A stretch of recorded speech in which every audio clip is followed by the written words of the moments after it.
धनंजय मुंडे आणि त्यांच्या मागचा वाद काही थांबायचं नावच घेत नाहीये।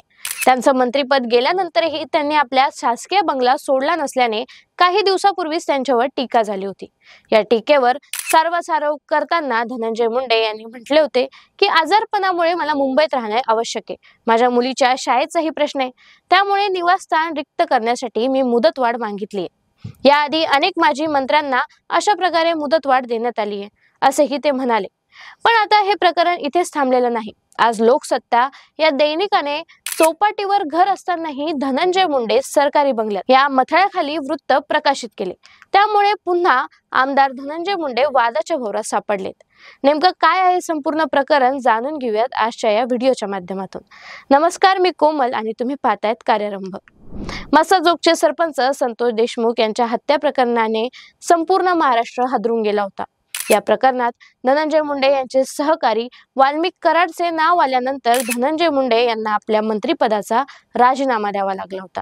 त्यानंतर शासकीय नियमाप्रमाणे त्यांना सातपुडा हा शासकीय बंगला 20 मार्च पर्यंत सोडणे बंधनकारक होते। परंतु आमदार धनंजय मुंडे यांनी अद्यापर्यंत हा बंगला काही सोडलेला नाही।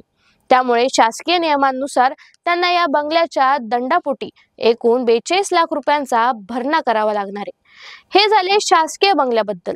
पण मुंबईतही त्यांचे स्वतःचे आलिशान घर असल्याचा प्रकार आता समोर आलाय। विधानसभा निवडणुकीत सादर केलेल्या प्रतिज्ञापत्रातून ही माहिती पुढे आली आहे। धनंजय मुंडे यांच्या नावावर गिरगाव चौपाटीतील NS पाटकर मार्गावरील वीर भवन इमारतीत 9व्या मजल्यावर घर आहे।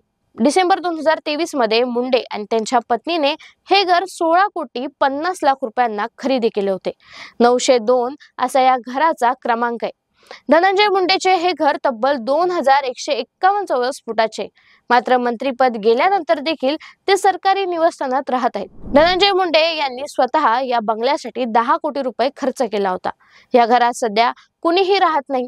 ते घर खरेदी केल्यापासून बंद आहे। एकीकडे स्वतःच्या मालकीचे 16 कोटी रुपयांचे आलिशान घर वापराविना बंद आणि दुसरीकडे मंत्रिपद गेल्यानंतरही शासकीय बंगल्याचा वापर, यामुळे धनंजय मुंडे टीकेचे लक्ष झालेत।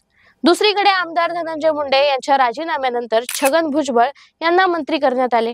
भुजबळ यांनी नियमाप्रमाणे शासकीय बंगल्याची मागणी केली, मात्र अद्याप त्यांना बंगला देण्यात आलेला नाही। अलीकडेच मंत्री भुजबळ यांनी कुणी मला घर देता का घर असे म्हणत असलेली एक कविताही व्हायरल झाली होती। आता हेच पाहायचं आहे की या खासगी 16 कोटी रुपयांच्या मुंबईतील बंगल्याबाबत आमदार धनंजय मुंडे काय बोलतात। तसेच ही बातमी दुपारी 12:30 वाजता रेकॉर्ड करेपर्यंत तरी धनंजय मुंडे यांची कोणतीही प्रतिक्रिया आमच्यापर्यंत पोहोचलेली नव्हती।